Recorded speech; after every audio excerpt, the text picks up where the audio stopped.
This play, we didn't hurt ourselves with penalties. We didn't give up, except the one. We didn't give up the deep ball. We tackled the run.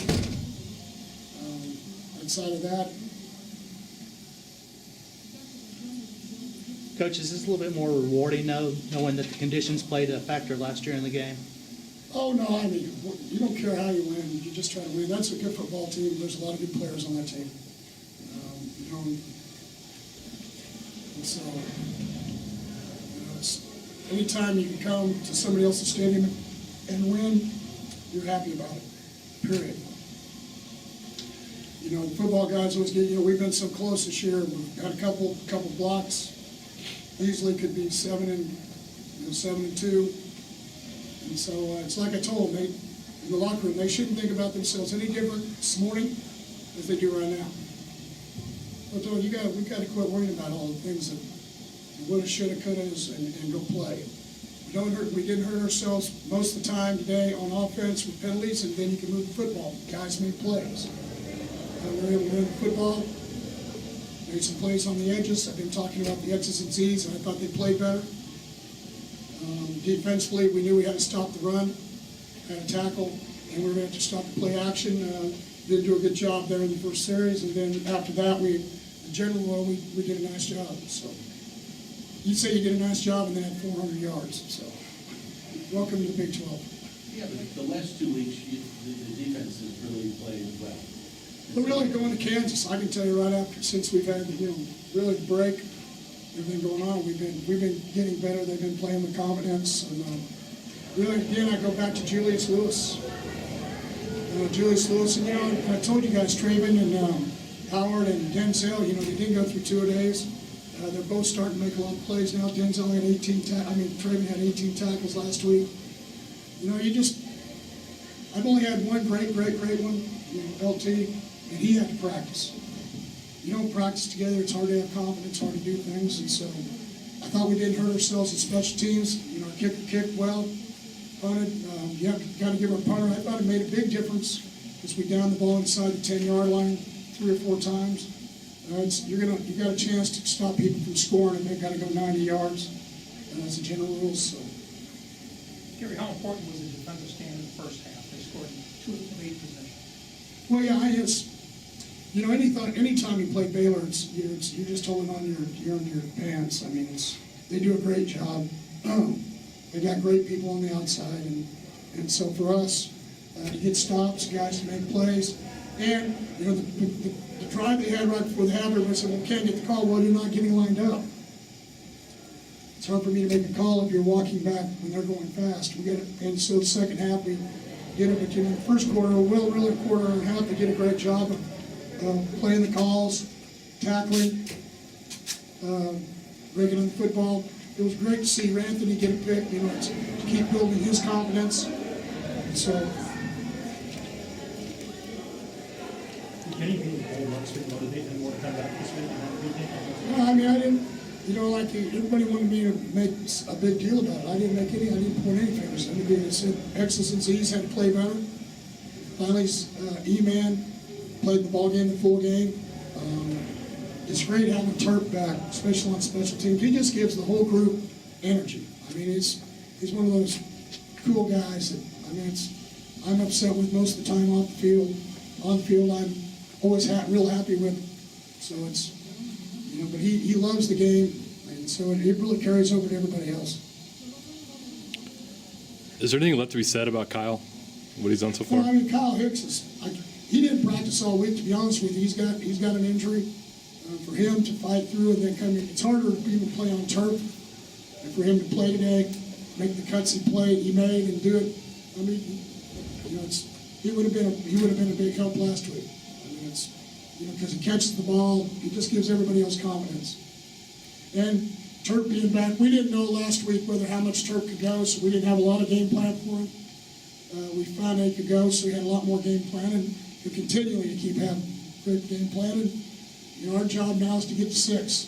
We got 2 weeks. We got a really good Oklahoma State team coming to Fort Worth, and that's our plan. We'll go recruiting.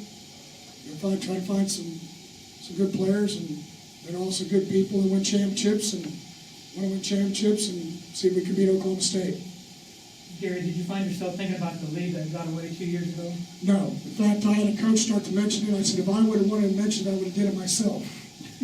On the sideline during the game? No, in the locker room. Bottom line is, you don't talk about things like that. I mean, you don't need to. That's. You can think of history. History can help you learn something, then you forget history. It's like being a corner. It's like being a quarterback. You can't. You got to throw the next throw. You've got to cover the next man. You can't worry about things like that. But now that it's over, can you take some satisfaction in holding on to something like that? Well, I mean, I guess so. In answer to the question, I guess you answered yes. I mean, am I glad we held on? Yes. You mentioned Ranthony a minute ago. What's kind of sparked it in the last 3 weeks? He's really played well in this time. Well, number one, he came off an ACL. I mean, you got a guy that came back in the first 3 or 4 games. He played on an ACL, torn ACL. He's got to get his confidence back. And then it took Deontay Gray, didn't even play last year because he had the same injury. And so him coming back, focusing in, get Julius Lewis back from the Achilles injury. He could have said, no, I don't want to play. I'm going to go ahead and keep my red shirt, and he didn't. I mean, so selfless acts always carries over to the rest of the football team. It always makes things go better because everybody understands he did it. And that's what I talked to him about this morning. I talked to him about us. Not Baylor, I talked about us. Us controlling us. When we control us, then you just worry about what you can control, and then you go about your business. Things get a lot better. That's what more veteran teams do. They just worry about us. They don't worry about the opponent. It's Baylor, Oklahoma State, Oklahoma, whoever it is down the street. And so the next one we're just going to do is we have to step up and get ready to go. Yeah. I'm not talking about you guys specifically, but you as a proponent of defense. Are we closer to the day when defenses can control the spread? Well, I mean, we've done a pretty good job the last 2 weeks. Here's the deal: is you got to have at least equal players, and you got to be able to call your defenses and not just your base defense just as fast as the offense does. If you can do that, you can play with them. When you don't do that, then it's hold on to your pants. Did you need help on the field? Yeah, they have to do it. They have to understand what they're trying to get accomplished. It's a marriage. At least that's what I get told at home. It's not. I tell her it's a one-way street. She tells me it's equal. I say it's a one-way street. Gary, what can this do for the rest of the year for you guys? Winning It's like here's what I told them. I'm not going to feel anything different than I did this morning. We were 4-4 and lost 2 or 3 in a row. I'm going to just keep my head down, try to get Oklahoma State. Then you got Texas at Texas, and then you got Kansas State. 3 really good teams. We got to win 1 and hopefully win 2 and win 3. But right now we're hopefully Tipa's okay. That's what my main concern is. And the rest of the group in there, and like I told them, academically, we need to get back into it. We have a couple days to be able to do that. And we need to get ourselves back in the weight room. We got to get ourselves ready to go and get ready for the next ball game. We got 2 out of 3 at home, and 1's just down the road. So you got to get ready to play. Did Tipa make it back to the sideline? No, I don't think so. No, I'm for sure they went straight to the hospital. I'm talking about from the game. Yeah, he actually said he was tingling when he came back to silent, then he just went down. So he didn't go down on the field. Yeah, he ran off. Yeah. Fell once You know, so yeah.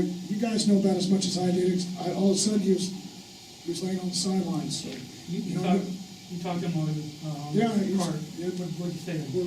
yeah, it's the same thing. I told him we loved him and not to do. He was a little bit emotional. I said just need to calm himself down. And everybody was thinking about it. Everybody was standing around, and we're all going to have great thoughts. So.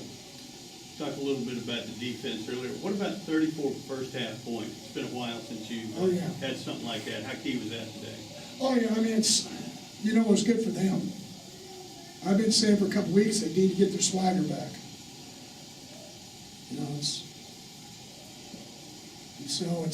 Obviously it's when you get your players back on the field, you get Austin Slotman, Trey Elliott being back starting to guard has helped us. He was a guy that was gone the first half of the season. He's been back the last couple weeks. Austin Slotman being back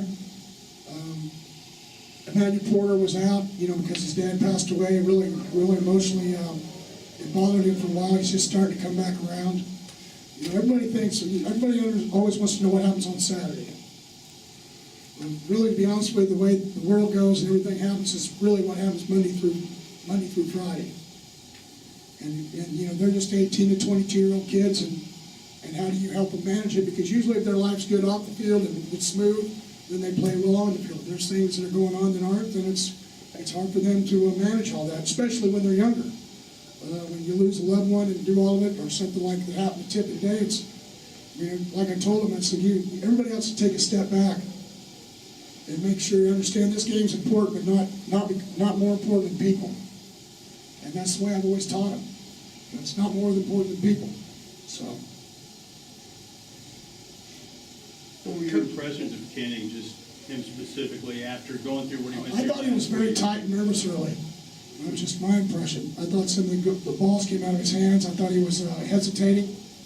And then later on, he quit hesitating. So. What do you think changed that caused him to stop hesitating? I don't know. When I find all that stuff out, I'll write a book. Then I'll quit doing this. I'll have to have everybody yell at me and call me names and do all the things you do. I'll be sitting on a porch somewhere talking to Carlos about, him and I'll be having conversations about what they should have been doing in the first half. Carlos, I tell you, I don't think it was very good adjustments. Write that down. Go ahead. What was said when they scored on the opening drive? What was that? What was said when they scored on the opening drive? Well, number one, I knew that I thought they would try to make a statement, so we came back and played man under right out of it. Nick dropped the pass; he shouldn't have thrown the ball. And they came back and went quick, and we didn't. Again, we weren't ready, and Rankin was there, and he made the play. And so came off. I said, "What did we talk about no deep balls? You can't let them behind you. Make them throw comebacks. That was our whole goal today, just like it was last year. Make them throw comebacks."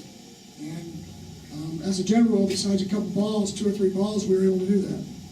We'll do 2 more questions for Coach. You had a 4th and 2 that Kyle scored on.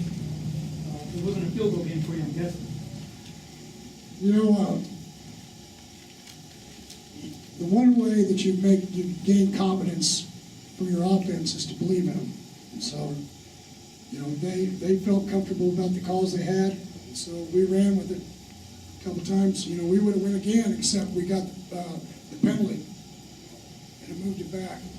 But again, it gives the defense a lot of confidence when they're starting on the 4-yard line. So everybody said, "Well, kick the field goal, not against Baylor." I mean, you better score touchdowns, or you better make sure they have a long way to go. That's the way if we've had success a bit against them, that's the way it's always been able to be. Is you got to be able to stop the run. Don't let the ball get thrown over the top and play field position, and you're going to have to be able to you're going to have to score points on offense. I mean, they're a good football team. They've always had a good football team. Last question. Coach, speaking of Traven Howard, y'all picked him up, a few weeks before signing day a few years ago. What did you learn about him, and how do you see him develop into the role that he plays for your football team? Well, what is cool about him is that he gives me an opportunity to have a linebacker tough enough to play at 200 pounds and play linebacker, but he's also athletic enough that we play nickel. We don't have to run anybody on the field, and he can go cover. And he's a very intelligent player. We were just speaking earlier about having guys on the field that can get lined up quick and run a defense, not just your base defense. He's one of those dudes. Thanks, Coach. Yeah.